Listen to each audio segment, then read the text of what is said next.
public humiliation feels like drowning on dry land.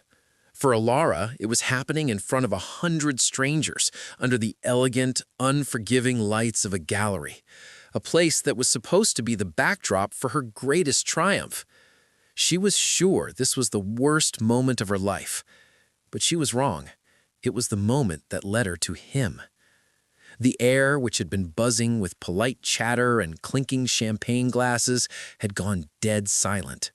The only thing left was the echo of a single, cruel laugh, a laugh she knew better than her own heartbeat. It belonged to Julian. Her hands were trembling, but not from the cold. It was from the hot shame crawling up her neck, painting her cheeks a shade of crimson that felt as loud as a siren. Hot tears blurred the crowd into a swirling vortex of judgment. They were just shapes now. Some looked away, embarrassed for her, while others stared with a morbid curiosity that felt like a physical touch. Every averted gaze, every hushed whisper was another twist of the knife. She wasn't a painter anymore. She was an exhibit. Her pain was the main attraction. Her mind was screaming for the floor to swallow her whole, for a power outage, for anything to make it stop. But the light stayed on. The silence stretched, and she was trapped in the middle of it, a butterfly pinned to a board. Everything had started so perfectly. Tonight was supposed to be the night, the celebration of a dream she'd had since she could first hold a paintbrush. Her first solo exhibition, Fragments of a City's Soul.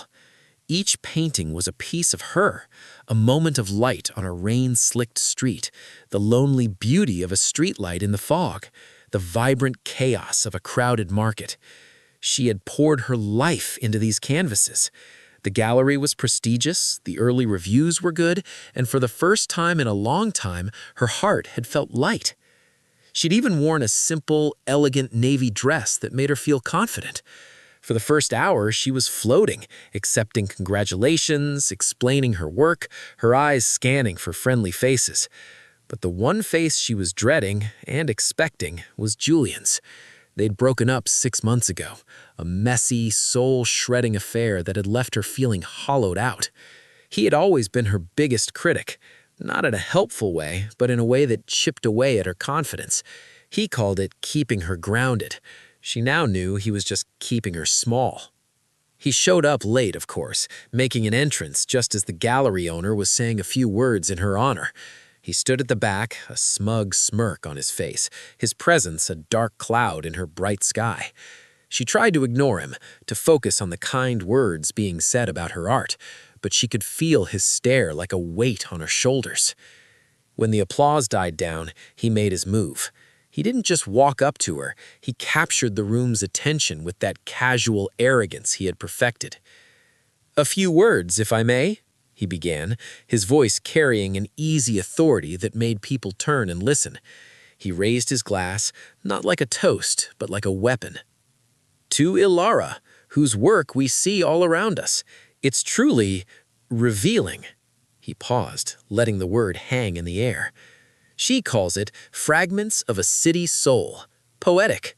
But I, having had a front-row seat to her process, know it by another name, A Diary of a Broken Heart." A nervous laugh rippled through the crowd. Ilara's smile froze. Her heart started pounding against her ribs.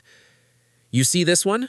he asked, gesturing to her largest piece, a sprawling view of the city at dusk from a high window. It was her favorite.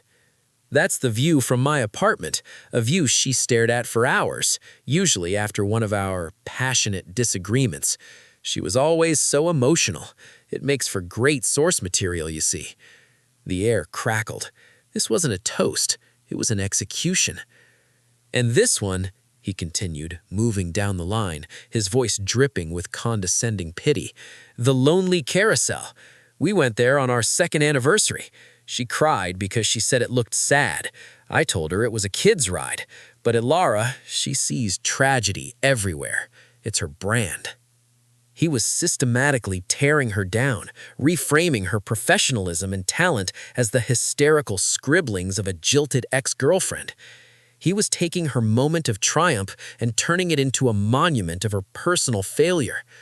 The final blow landed when he stopped in front of a smaller piece, a close-up of two hands intertwined with a subtle tension. Ah, and this, the last touch, a little on the nose, don't you think? He looked right at her, his eyes cold. She painted this the morning after I told her we were done. She begged me to stay, of course, said she couldn't live without me. I think her exact words were, "You are my whole world, Julian." It's touching, really, the desperation. It makes for powerful art, so in a way, you all have me to thank for this. He finished with that cruel laugh, and it shattered what was left of her composure. The silence that followed was absolute. He had done it. He had humiliated her in the most public, personal way he could. He had taken her soul, which she had so bravely put on canvas, and held it up for everyone to mock. The pity in the room was suffocating. Her dream was now just a sideshow of her own shame. The tears she'd been fighting finally broke free. She just stood there, utterly alone, exposed and broken. Into that crushing silence, a new voice cut through, calm and clear. "I think you've said quite enough." The words weren't loud, but they carried a weight that made every head turn. Ilara blinked through her tears, trying to find the source of the voice. A man had stepped forward from the edge of the crowd. He was tall, dressed in a simple, well-tailored dark suit, and he had a stillness about him that was the complete opposite of Julian's showy arrogance. He wasn't looking at the crowd. His eyes were locked on Julian. Julian, thrown for a second, recovered with a sneer. "And who are you, her next muse?" The stranger didn't take the bait. He took another deliberate step, placing himself slightly in front of Ilara in a subtle, protective gesture. "I'm someone who appreciates art," he said, his voice even and low. "And I also know a coward when I see one." You could have heard a pin drop. Julian's smug mask began to crumble into anger. "What did you just call me?" "A coward," the man repeated, unflinching. "A man who gets his kicks from publicly tearing down a woman to feel powerful is the very definition of a coward." "Her work," he said, gesturing around the room, "speaks of resilience, of finding beauty in overlooked moments. It shows a depth you clearly can't comprehend, let alone inspire. You claim you're in her art, but you're not. You're just the cheap, cracked frame she had to break free from." Every word landed like a stone, sending ripples of truth through the room that washed away Julian's poison. Ilara stared at the back of this man, at his broad shoulders, at the unshakable confidence in his stance. He hadn't raised his voice or made a threat, but he had completely disarmed Julian with nothing but the truth. He had actually seen her, not the caricature Julian had painted, but the artist. He had defended her work. He had defended her. Julian was speechless, his face a mess of rage and humiliation. The tables had been turned, and the spotlight he'd created was now exposing him for what he was. He opened his mouth, then closed it, looking around for support but finding only judgmental stares. Defeated, he muttered a curse and shoved his way through the crowd in a pathetic retreat. The spell was broken. A low murmur of conversation started to fill the room again. But Ilara barely noticed. Her world had shrunk to the man standing in front of her. He turned to her slowly, his expression softening.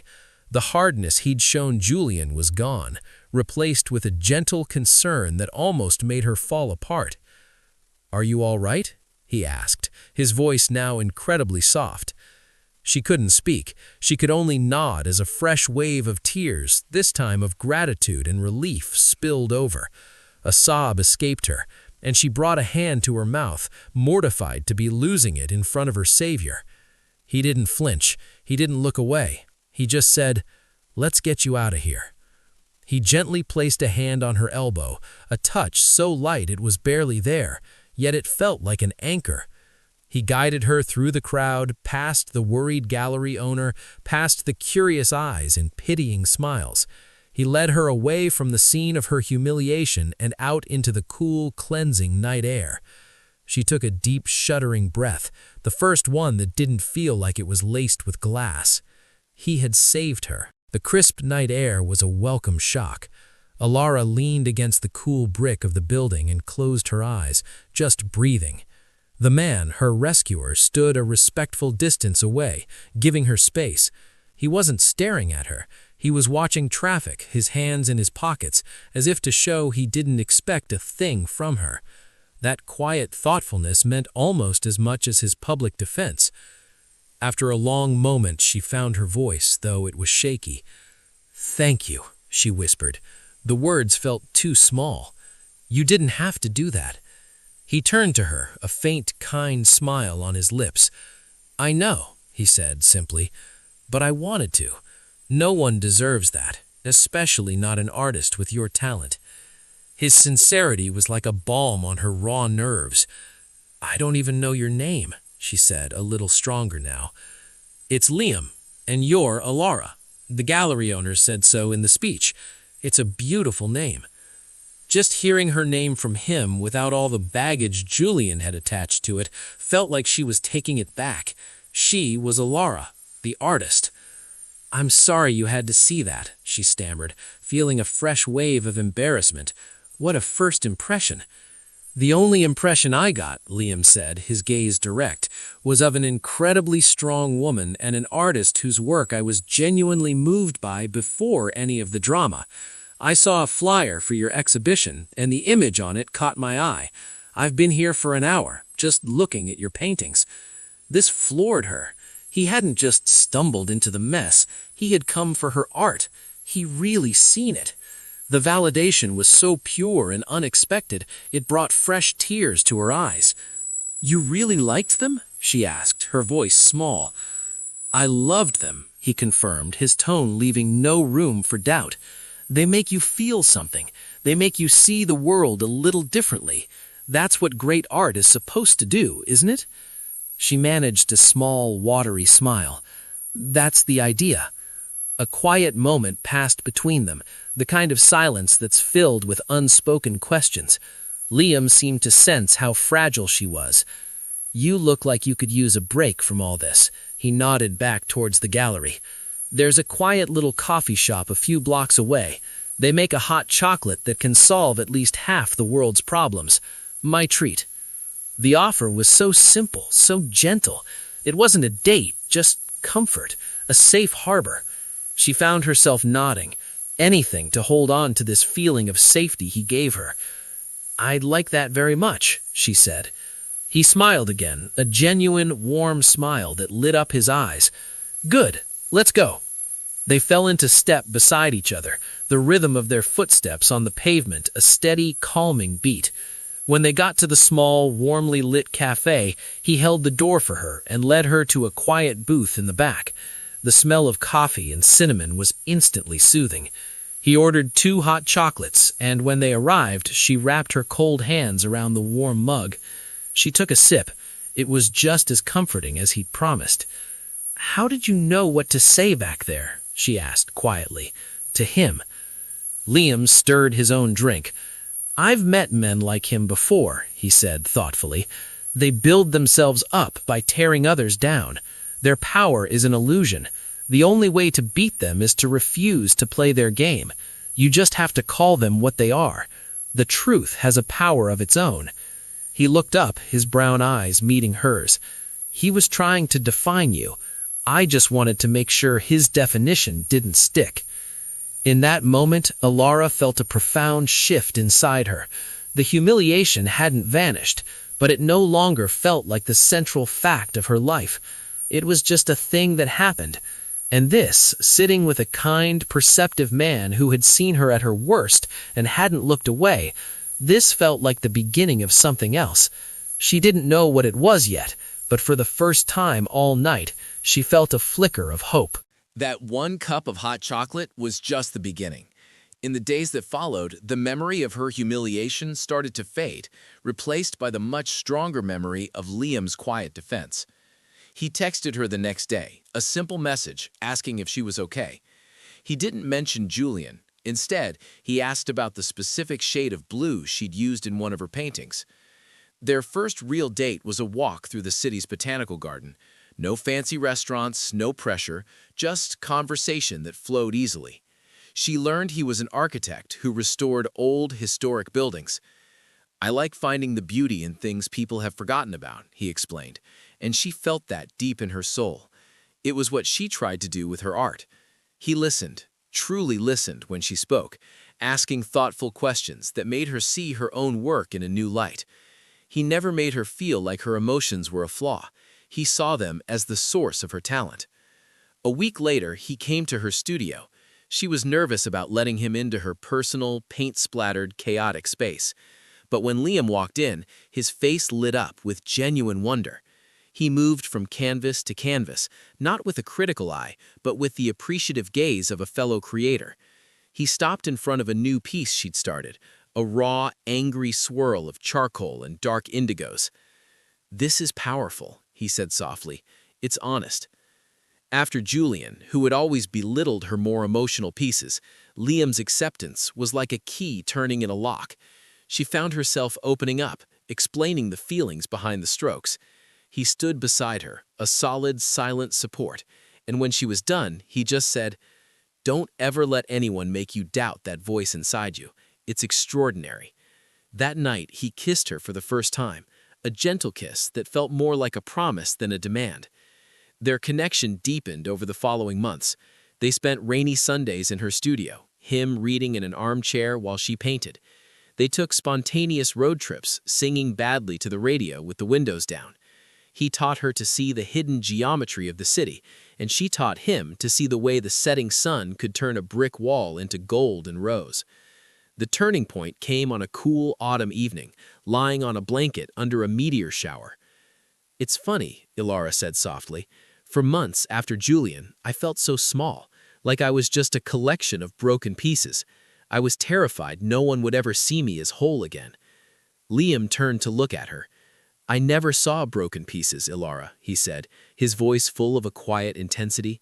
"That night in the gallery, I know it was the worst night of your life, but when I looked at you, all I saw was fire.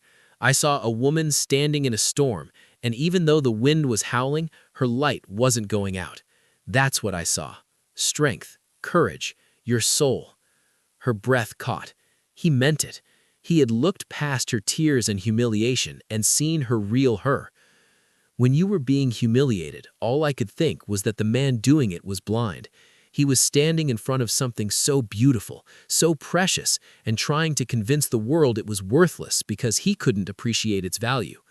I think I started falling in love with you right then and there. Not out of pity, out of awe." Tears filled her eyes, but this time they were tears of pure joy. She reached out, her fingers tracing his jaw. "I think," she whispered back, "I started falling in love with you the moment you told me my work was resilient." He smiled, a slow, beautiful smile. He leaned in and kissed her, and this kiss was different. It was deep and sure, a confirmation of everything that had been building between them. Under the vast, star-strewn sky, they both knew. This wasn't just a romance born from a rescue. This was real love. 6 months to the day they met, Liam told her he had a surprise. A car arrived to pick them up for dinner, but it didn't stop at a restaurant. It pulled up in front of a building she recognized with a jolt. The gallery. She turned to him, her eyes wide. "Liam, what are we doing here?" The memory, though distant, still held a faint sting. "Trust me," he said, squeezing her hand. The gallery was dark, but as they approached, the lights flickered on inside, casting a warm glow. Liam unlocked the door and led her in. The main room was empty of people, but the walls were full. Where her paintings had once hung, there were now dozens of framed photographs. Photos of her, photos of her work, photos of them. Liam had documented their entire relationship. A candid shot of her laughing on their first date, a photo of her, brow furrowed in concentration, in her studio, a picture of their hands intertwined under the meteor shower. He had taken the space of her worst memory and filled it with a gallery of their shared joy. She walked slowly through the room, her hand over her mouth, tears welling. When she reached the end, she turned to him, her heart too full for words. He was standing in the exact spot where he had first stood up to Julian. "This is where our story began, Alara," he said softly. "I know this place holds a painful memory for you, but for me, it will always be the most beautiful place in the world, because it's where I first saw you." He took a step closer, taking both of her hands. "That night, I saw you face down ugliness, and you didn't shatter. In what you thought was your weakest moment, I saw your greatest strength. I saw a brilliant, passionate, resilient woman, and I knew, right then, that my life would be better in every way if I could just be a part of yours." His voice grew thick with emotion as he slowly dropped to one knee. Ilara gasped, her hands flying to her lips as he pulled a small velvet box from his pocket. "You taught me to see the world, Ilara," he continued, looking up at her. "Not just in buildings and lines, but in light and color and feeling. You filled my life with a beauty I didn't even know I was missing. I don't want to spend another day without it. You are the masterpiece of my life." He opened the box. Inside, a simple, elegant ring sparkled under the gallery lights. "Ilara," he said, trembling slightly, "in this room where a coward tried to tear you down, I want to build our future. Will you marry me?" The ghosts of the past were gone, replaced by this incredible man, offering her a forever she'd never dared to dream of. The tears streamed down her face, tears of profound, life-changing love. "Yes," she breathed, the word a sob and a laugh at once. "Yes, of course yes." Liam slid the ring onto her finger. It was a perfect fit. He stood and pulled her into his arms, and she buried her face in his chest, laughing and crying. The kiss they shared was a promise sealed, a new chapter begun, the final brushstroke on a canvas that had started with darkness, but was now a masterpiece of light. They stood there for a long time, holding each other in the silent gallery, surrounded by the evidence of their love. The moment a stranger saved her had truly been the moment her life was saved. That one act of kindness hadn't just rescued her from humiliation, it had blossomed into a life-changing promise. It just goes to show you that sometimes the absolute worst moments of our lives aren't endings, but doorways leading us exactly where we were meant to be.